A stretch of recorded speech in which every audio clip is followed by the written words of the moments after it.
Hi, in this video we are going to show you how I wrap these beams, all right? Now these are my original collar ties from my farmhouse. We wrapped them, created this H effect. This is a great technique for any DIYer to wrap a beam and make it from a beam to an architectural feature. Whether you're doing horizontal beams or vertical posts or you're installing faux beams, all the information you're going to need is going to be in this video if you're painting or staining. So let's just jump into this. Now we've got 16-foot lumber that we needed to bring up here. So we couldn't bring it up through the staircase. We brought it through the window. We'll show you our tricks for doing that as well. And if you have questions about anything that's going on, throw them in the comment section. And don't forget, give this video a thumbs up if you like learning how to do DIY projects in your home that make your house worth more money. Cheers. If you've got to work alone and you're going to wrap a beam, do yourself a favor. Get the right length of wood to fit so you don't have joints. Then you want to bring it into the room and let it climatize for a couple days, all right? If you don't let it climatize, when you do your cuts, you can come back the next day and have huge gaps everywhere, and it'll drive you nuts. I'm just going to be pulling these 16s through the window, and I'm going to use this paper towel as my lever point, so I'm not going to damage my window trim. All right, now moving on to staining. So before you stain, I'm just going to explain my concept for installation. So this is going to be the bottom of the beam, and it'll be nailed to the existing collar tie. And then we'll have the 1x6 on each side, and it'll probably hang about a 1/4 inch lower, all right, just so we get a natural H shape. That means that we don't have to worry about warps and bends in the wood and inconsistencies and imperfections, so that we have a really nice finished feature, right? So having an overhang makes all that really easy to do. And it also means I only have to stain one surface of the 1x4s. So I'm going to go 1x4 on the top and the bottom, 1x6 on the side. And at the very end, I'll also nail a 1x4 to keep things from moving around, but I'm going to push it down and make contact with the top of the collar tie like a sandwich. And then the 1x6 will be nailed into the bottom 1x4 and the top 1x4, and both of those 1x4s will be nailed to the collar tile. That gives me a lot of stability long term. So I want to find 4 pieces that I really like that are going to be on the bottom, that what I'm going to be staring at. And I don't know if I'm going to like it until after it's stained. So I might as well stain them all. Now I'm using a oil-based wood penetrating sealer. And when you reach into the bottom of this can with a shim, I don't have a stir stick, I just use a shim. You're going to feel all the sludge in here, okay? And you're going to want to stir this up for a couple of minutes. Don't be lazy about it or your beams will all be inconsistent. All right, it really does take a couple of minutes to stir all this in. And you can't be in a hurry because when the can's full, you'll make a hell of a mess. Can't shake oil. You got to stir it. That's the thing. There is a rule. You can't shake oil products. You've got to stir them. Now you could use a little mixing blade if you had one and throw it in there, but you know, you only have to do this once every couple of weeks. It's not like paint where it separates by the hour. Once you've mixed this in, the solution holds itself pretty good for a couple of days. So every time you open up the can, make sure you give it a good stir. And if you do some today and then do it again tomorrow, just give it a stir for like a quick second or two. I'm starting to feel pretty good about this. Let's check. And if there's solids collected on the bottom of that stir stick like you see there, you're not done. Yeah, I know. But if you want to do it right, you might as well do it right. Like, don't go through all this pain and process and then, you know, stop stirring 60 seconds earlier to have blotches and inconsistencies. And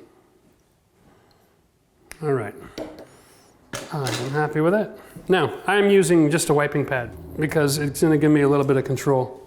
And I don't want to use a brush in this environment or I'll end up with all kinds of streaks. Okay? And we'll just...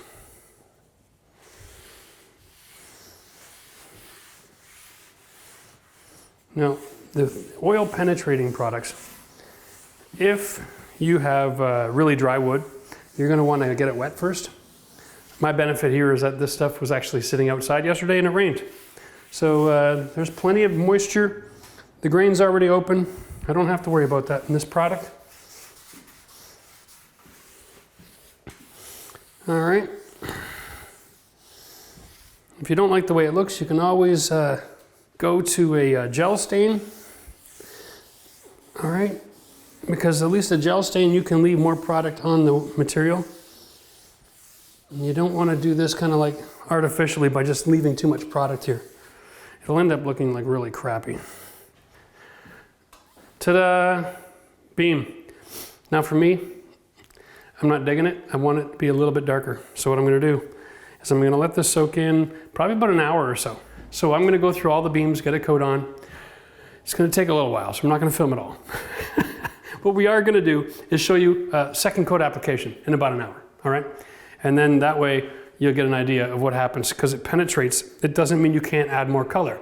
You just gotta take your time with it, all right? So let's just close this up for now. We'll be back. Boom, boom. So I know it's a penetrating oil, but we've already got some penetrated in the wood. So now what I'm doing is I'm just dragging it on and I'm leaving a lot of excess because I'm looking to saturate my color. Okay? This is all about timing because what you need to know about this is it's not really soaking in, watch. Right? So now I'm trying to get it to soak in a little bit better just by dragging it on.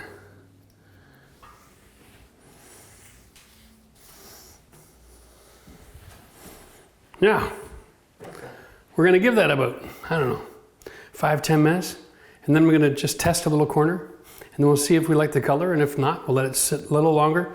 These boards are longer than we need, so we've got a few inches we can play around with testing. Once we get the saturation we want, then we'll give it a quick wipe. Well, obviously, things change, right? I'm not going with the stained beam anymore. I got the stain done, let it dry overnight, came back in the next day, it was nice and sunny, and I'm looking at the room and I'm like, the color of this stain is just not turning dark enough to be a dark gray. It's kind of like a blue gray on the pine, and it might just be because of the wood. And so it was like, I have a really light green, I've got a beige and gray tile, I've got a gray floor. If I introduce a fifth color in this room and it's blue, it's just gonna be nasty. So I flipped it over and I'm now installing all these beams and prepping them for paint. So now you get a video that teaches you how to do it if you're staining or painting. What a deal. For me, I'm just trying to make my life simple. It's exactly the same construction as I was doing. This is the H-beam here. Okay, it's finished. The other two are done. I saved this one so I can walk through the steps. What I'm doing here is I'm just removing this metal bracket with my laser level on it. I used that so that I could draw a line all along my ceiling to have all of my pot lights at a perfect positioning. The roof line in this old farmhouse isn't perfect, so you can't just measure down and over. You gotta use a laser. Remember, when you're working on these old houses, right? Throwing a piece of $3 angle iron and a laser with a magnet on it, anywhere, you can make everything perfect. So what I'm gonna do real quick is show you how I'm finding my angles, because again, it's a farmhouse. I think it was originally designed to be a 45, but it has done a little settling over the years, all right? So what you got here is a basic framing square. Everybody uses these as a speed square, and you just slide it over to make contact with the ceiling. Now, there I go. Contact with the beam, contact with the ceiling. Now, I don't know if you can see it, but there's a gap down here almost big enough to put my finger in, okay?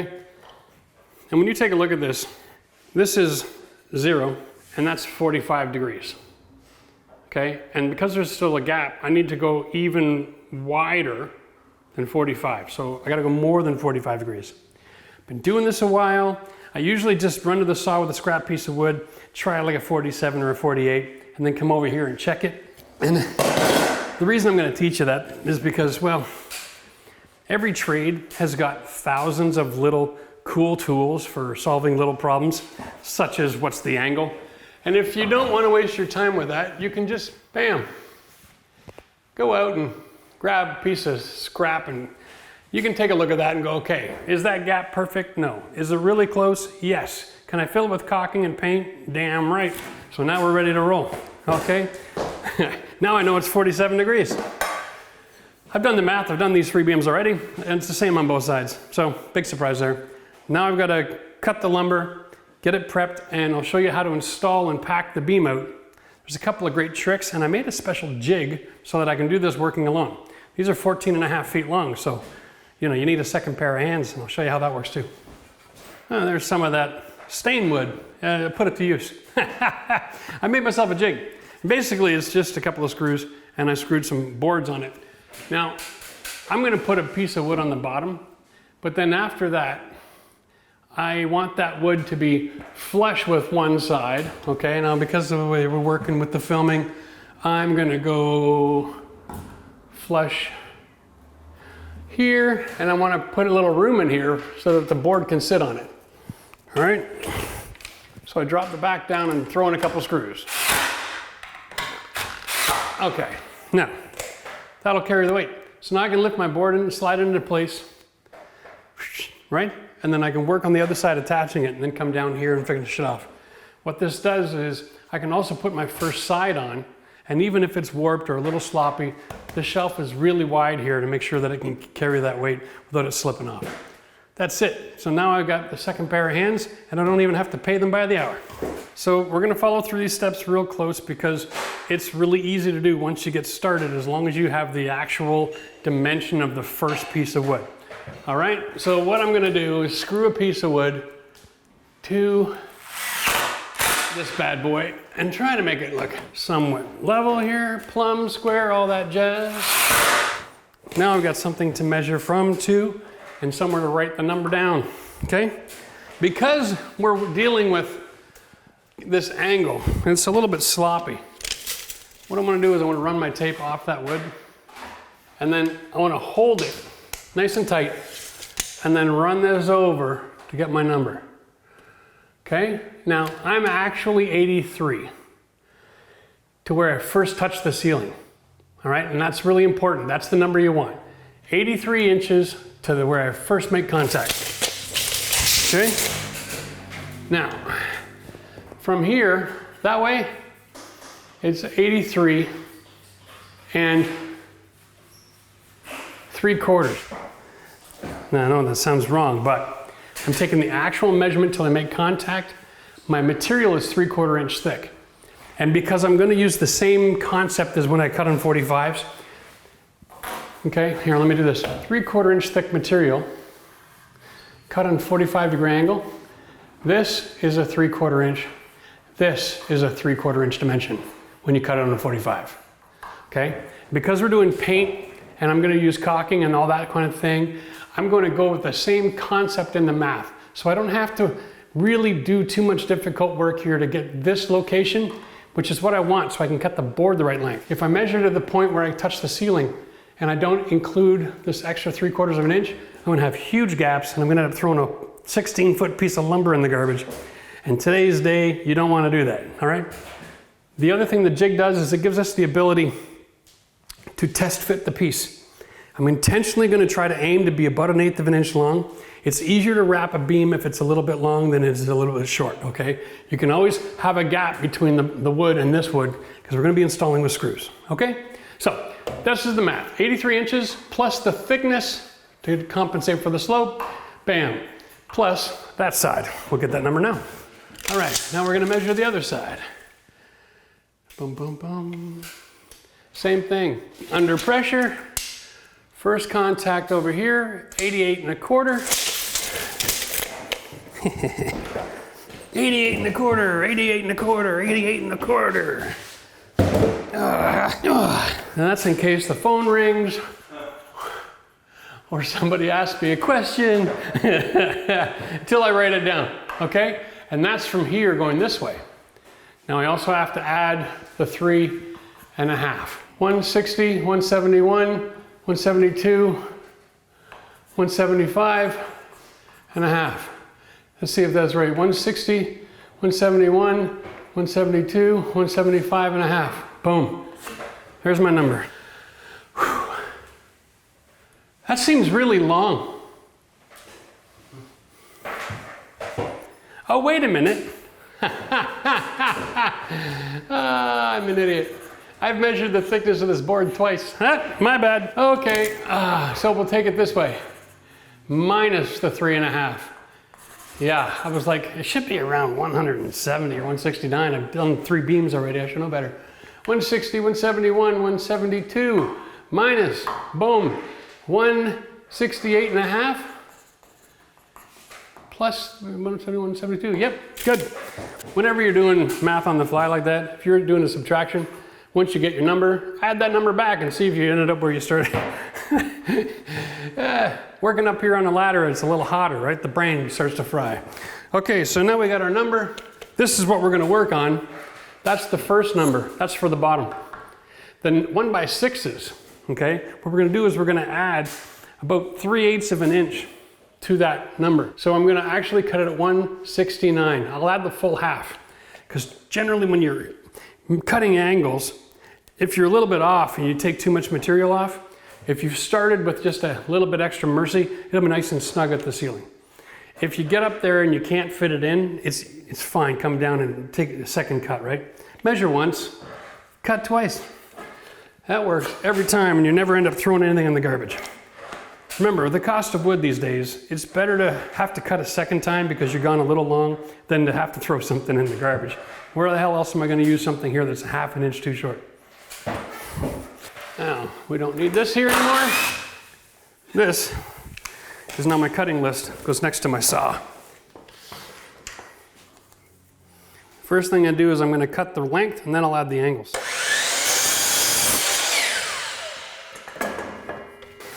And you come over here, get the little red on 47. What I want is I want that point right on the 147. Sorry, on 47, and I go to there, and then I push down on the handle and lock it in place. Now you want to focus on this corner to set the board in the right place, because the blade comes down and obviously it's not making contact with the yellow piece, it's cutting right next to it. So you want to stick it about 1/8 of an inch out, and get to know your saw. Everyone's a little different. Some saws even have a laser line that makes life simple, but I don't like to pay for a laser. I start my cut. Okay, so I know I have to make an adjustment, so I'm just going to go shimmy. I'm going to push down into the back. There we go. And if you can make a perfect end cut, then I'm maintaining the mercy in that piece of wood that I originally measured with, right? Always keep that mercy. Oh, for the love of God. What's up? Okay, whoops. I'm so busy showing you how to cut and use the saw. I'm cutting a side, not the bottom. This should have been cut this way.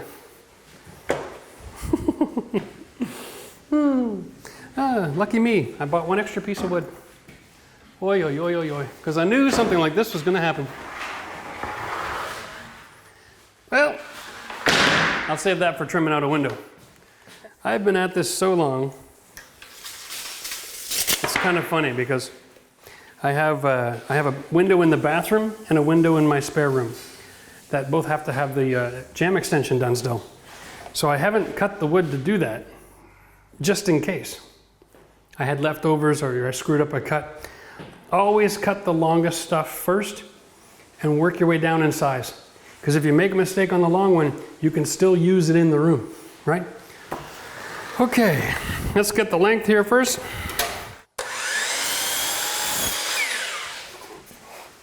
Here we are.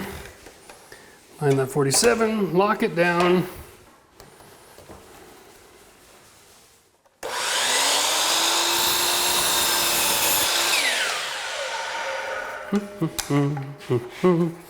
I like to remove this stuff as I go because if it's laying there, the blade will catch it and kick it up in your eye, and that's dangerous.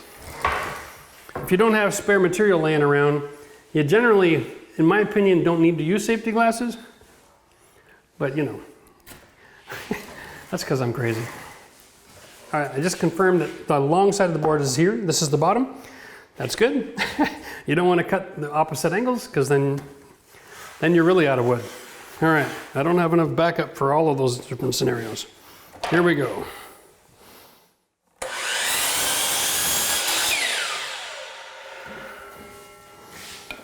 Okay, another tip for you while I'm thinking about it.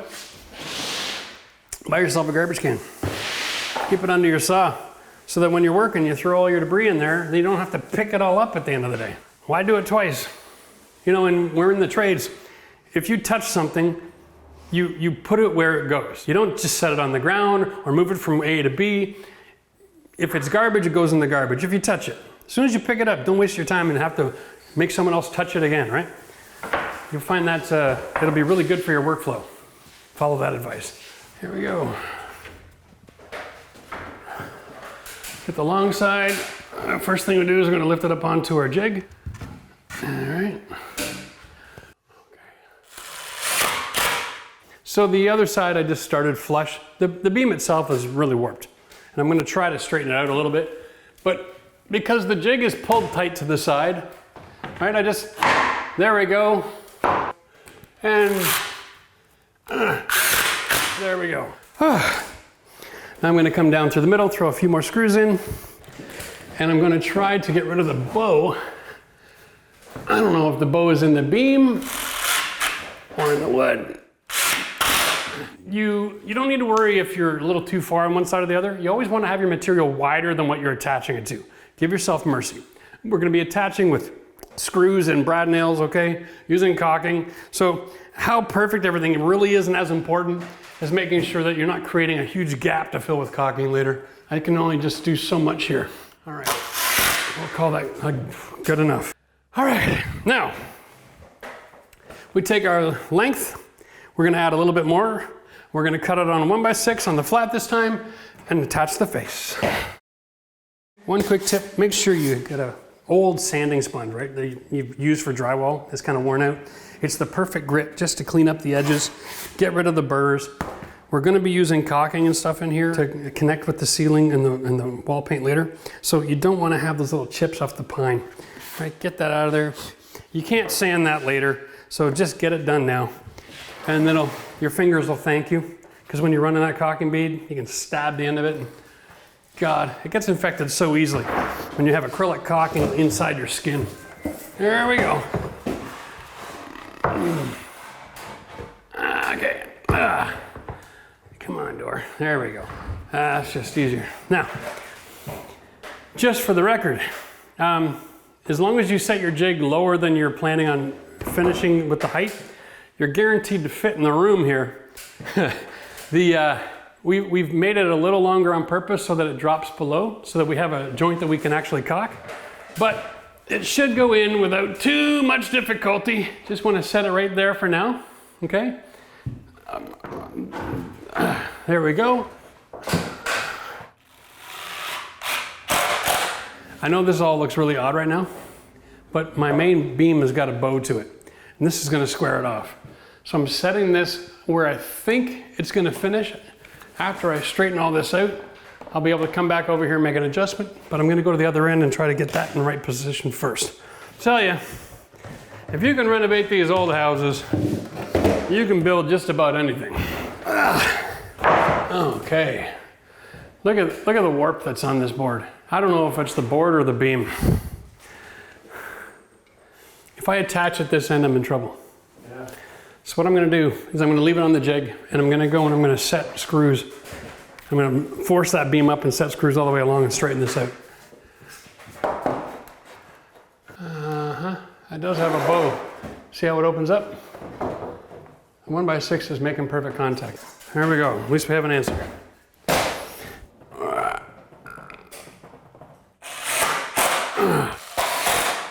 If everything's agreeable, you can just use some brad nails. A couple of screws to hold it together. But because I'm fighting every inch of the way, I'm actually screwing all this together just to try to find some consistency in it so it doesn't look too stupid.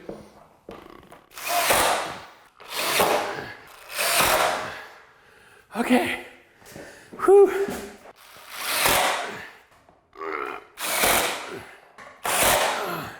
Thank God for caulking. Okay. Whew. Now we're going to just swing the jig around to the other side. Not worry about the holes we're going to add to the surface, because we're going to come by with our dry decks later, which is all these little white spots are.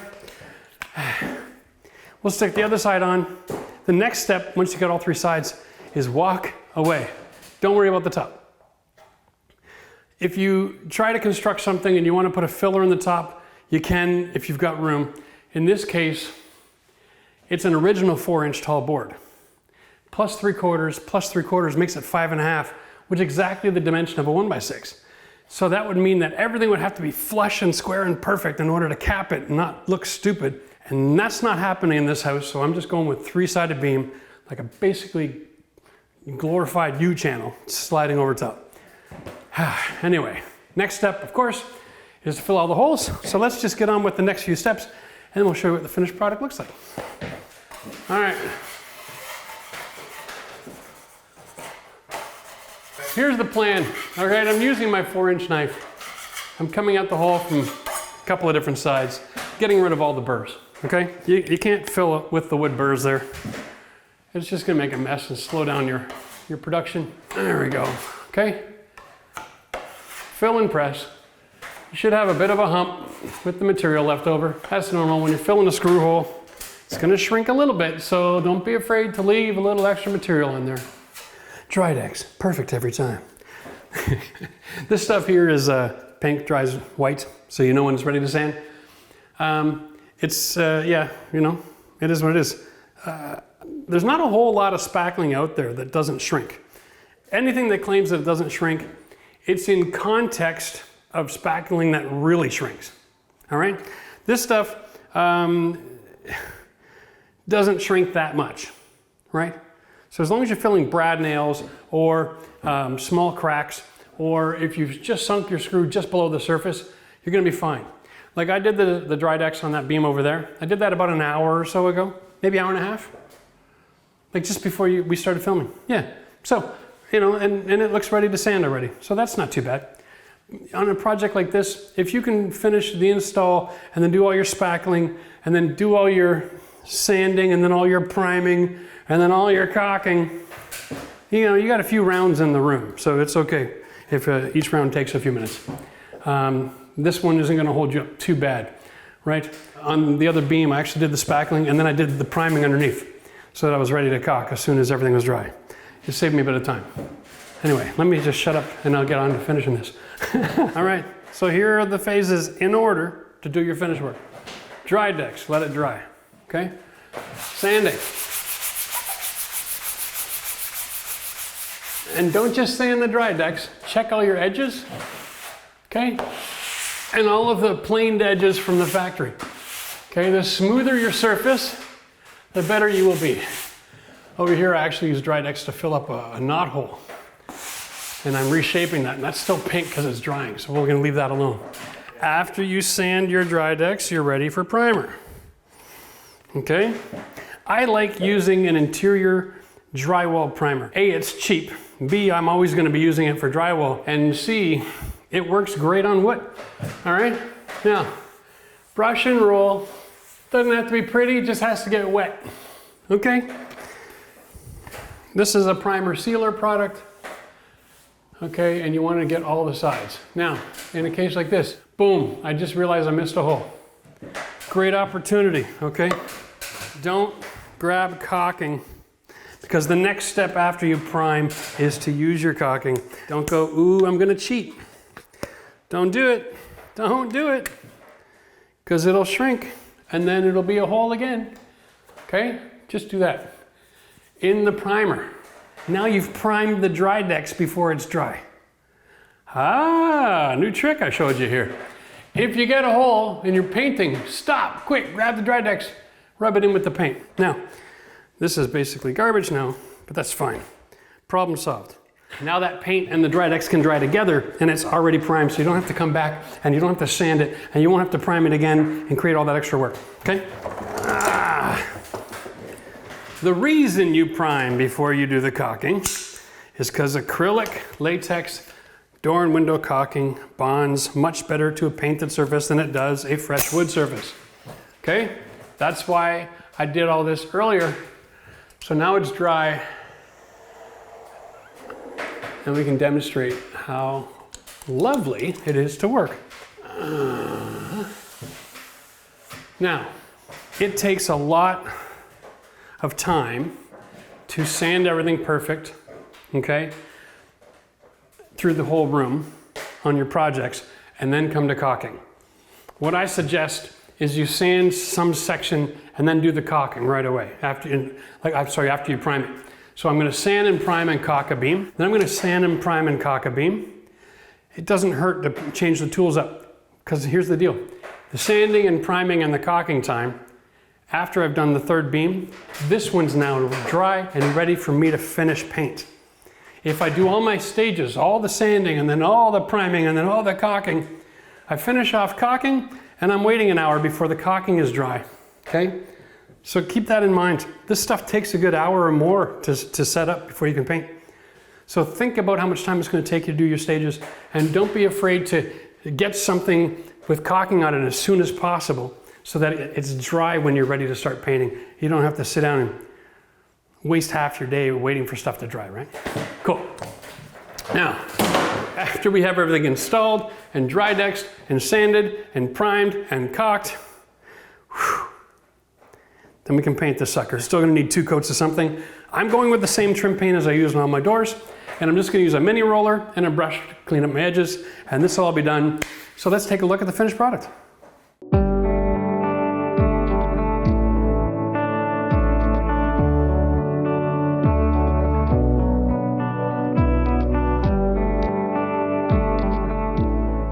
Well, here we go, guys. What do you think of that?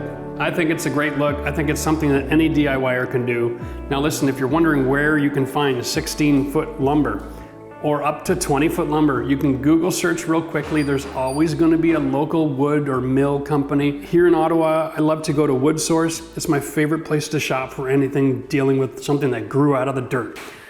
Bottom line is, this is a project that you can do yourself, and you can earn great return on investment in your house. Remember, most renovations only get you about 70 cents return on the dollar if you hire somebody, but if you do it yourself, you're making money. You click the link right up here, and we got almost 500 videos. YouTube is gonna suggest whatever you think is gonna be good for you. Enjoy watching more. We'll see you soon.